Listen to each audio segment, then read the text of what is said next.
Hoy analizaremos pinturas y fotografías artefactadas que han sido públicas por mucho tiempo y veremos qué está mal en ellas. Este es el pintor Albert Cape y el retrato de Cornelis con su cochero y tutor, realizado a finales del siglo XVII. Aquí vemos que en primer plano todo tiene un nivel de detalle elevado, mientras que todo lo demás tiene un estilo de dibujo diferente.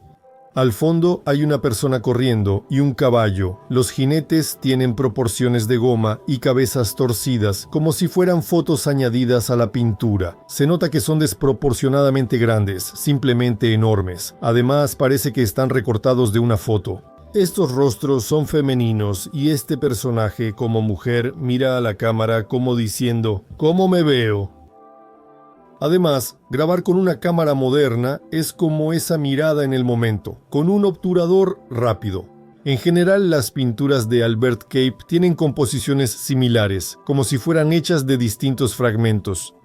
Probablemente, durante una investigación, se podría establecer que todo esto fue hecho por algún análogo en siglos pasados, o quizás incluso en el siglo XX. Al observar la pintura La huida de Napoleón, prestemos atención a la cabeza de la esfinge. Como sabemos, en la historia de Francia, las pirámides egipcias y la propia esfinge tienen un gran significado. Algunos creen que está aquí simbólicamente, pero otra versión afirma que fue una explosión nuclear encubierta, que quemó Moscú y provocó la derrota del ejército de Napoleón por enfermedad por radiación. Sí, parece que no fue solo una. En todo el mundo, este evento se conoce como el Año sin Verano. Los investigadores suponen que fue una guerra nuclear global, cuyo resultado fue el cambio climático y, posteriormente, el diluvio universal de principios de siglo.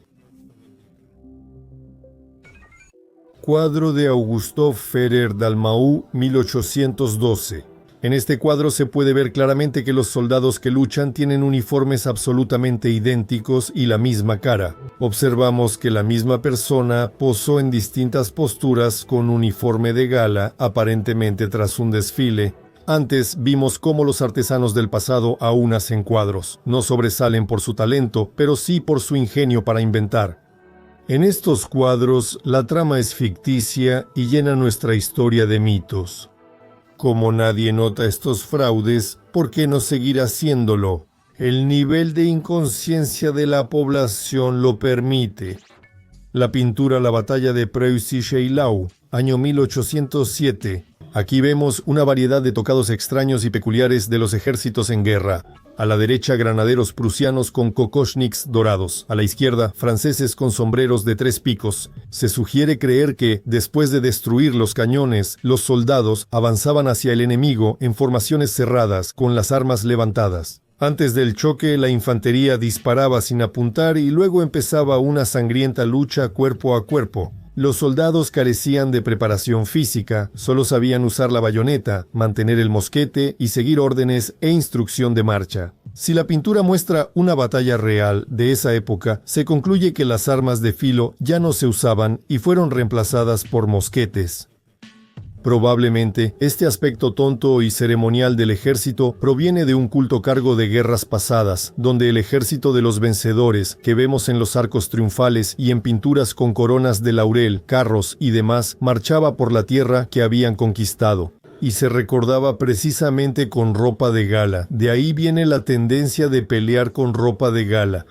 La función original de estos extraños sombreros probablemente era técnica, para que los oficiales de todos los grupos del ejército pudieran comunicarse y ser identificados a cualquier distancia y así poder dirigirlos de manera operativa. Pintura de Adolf Goebbels, El ejército del Imperio Ruso, año 1862.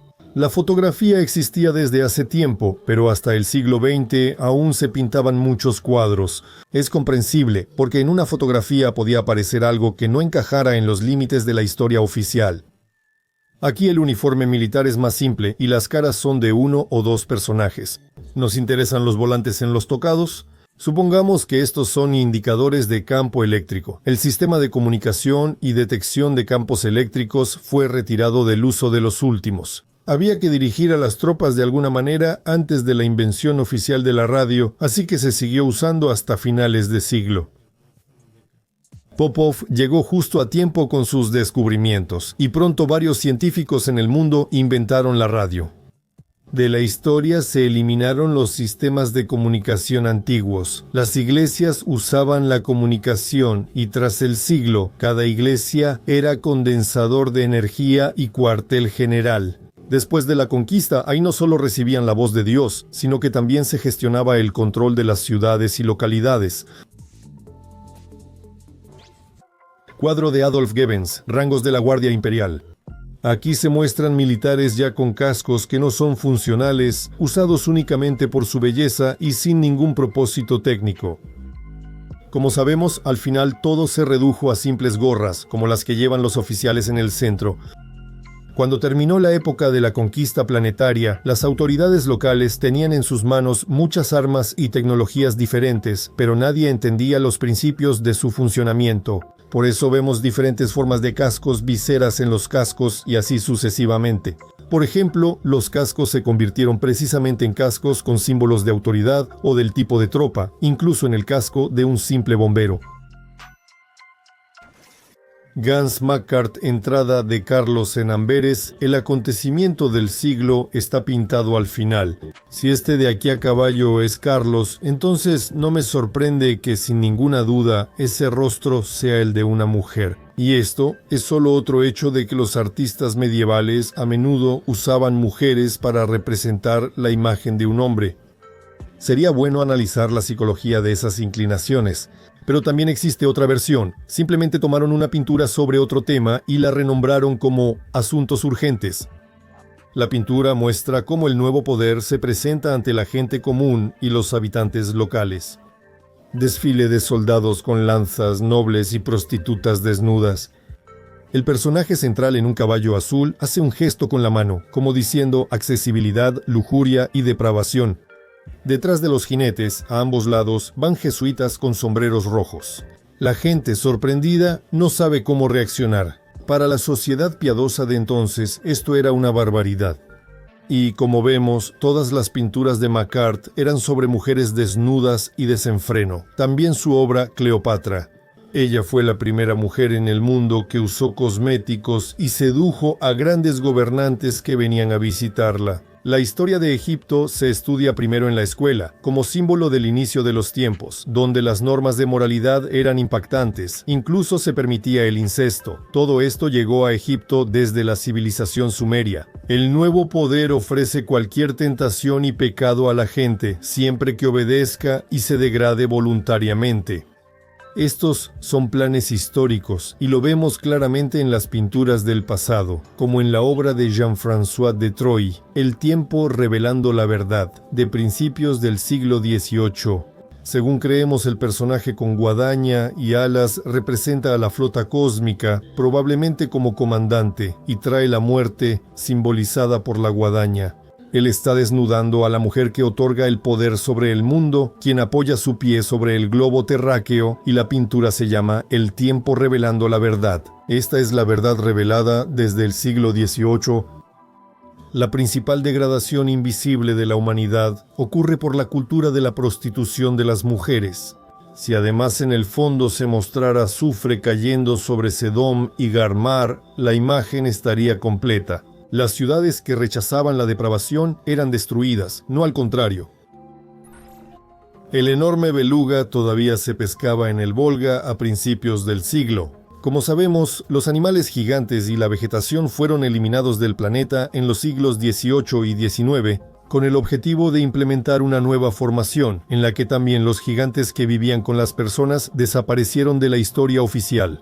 Por ejemplo, ahora no encontrarán en los mercados ni en los viveros de sus ciudades manzanos con portainjertos de semilla, que tengan un sistema de raíces fuerte, alcancen los 6 metros y vivan hasta 50 años. Todo se reemplaza por árboles enanos, poco productivos y de vida corta, que no resisten los inviernos siberianos. De los bosques y campos están desapareciendo los cultivos de frutas y bayas, y a la gente no se le ocurre plantar plantas útiles más allá de su propio huerto. Y de esta manera, estas plantas pronto también dejarán de usarse. Y al mismo tiempo, nadie obligó a nadie directamente, simplemente se crearon de manera imperceptible las condiciones que favorecieron esta desaparición. Aquí está la foto del pabellón agrícola en forma de una gigantesca cabaña rusa. Es interesante. ¿Por qué construir una casa tan incómoda y difícil para la gente? Existe una teoría de que la guerra civil en Estados Unidos y la abolición de la esclavitud en 1861 fueron una limpieza de la civilización anterior. A quienes tenían superpoderes los eliminaban, y en la cultura estadounidense quedó ese recuerdo como superhéroes.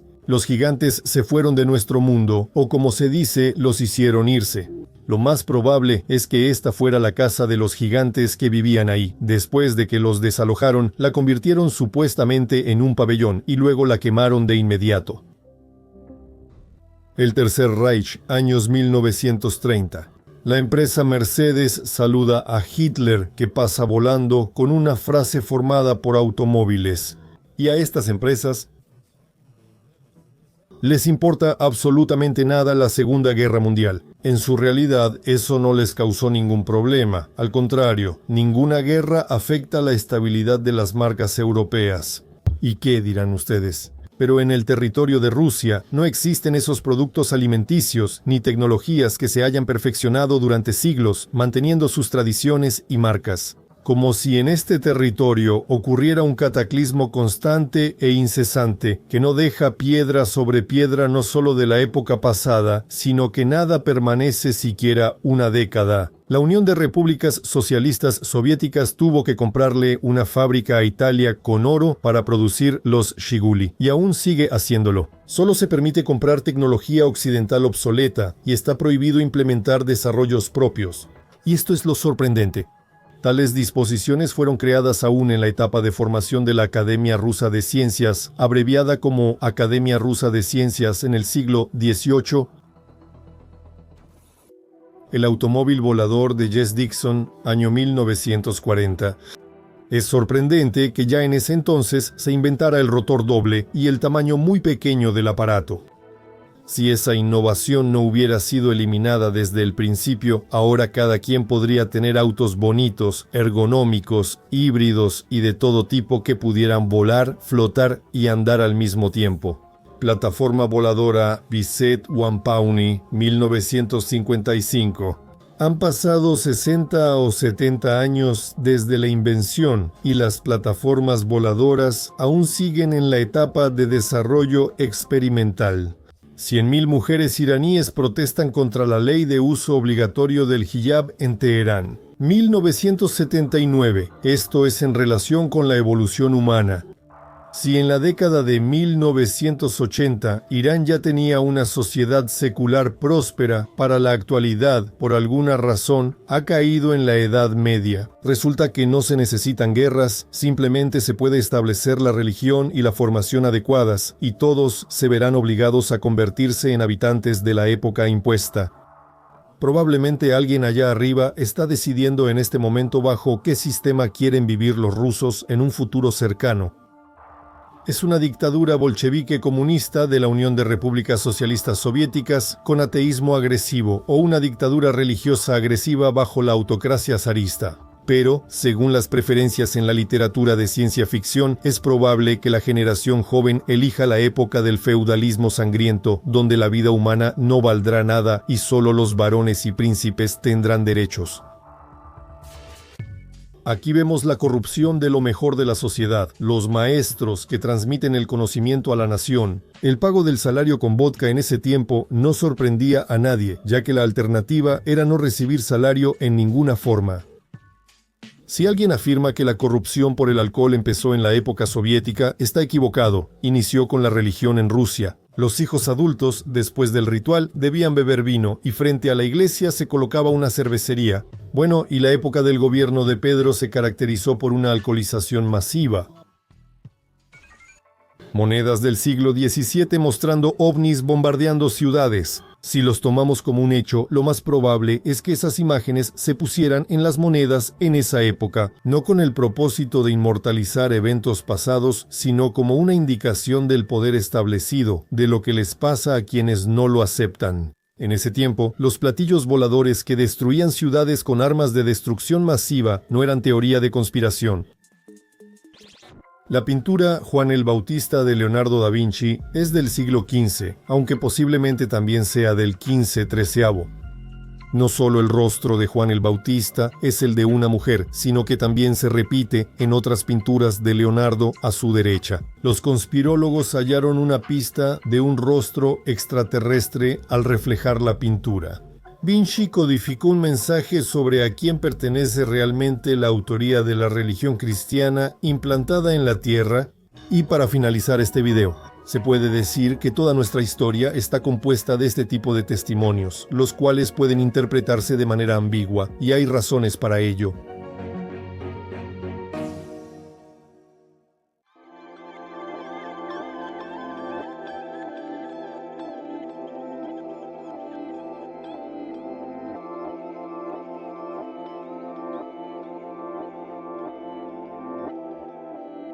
Subtítulos creados por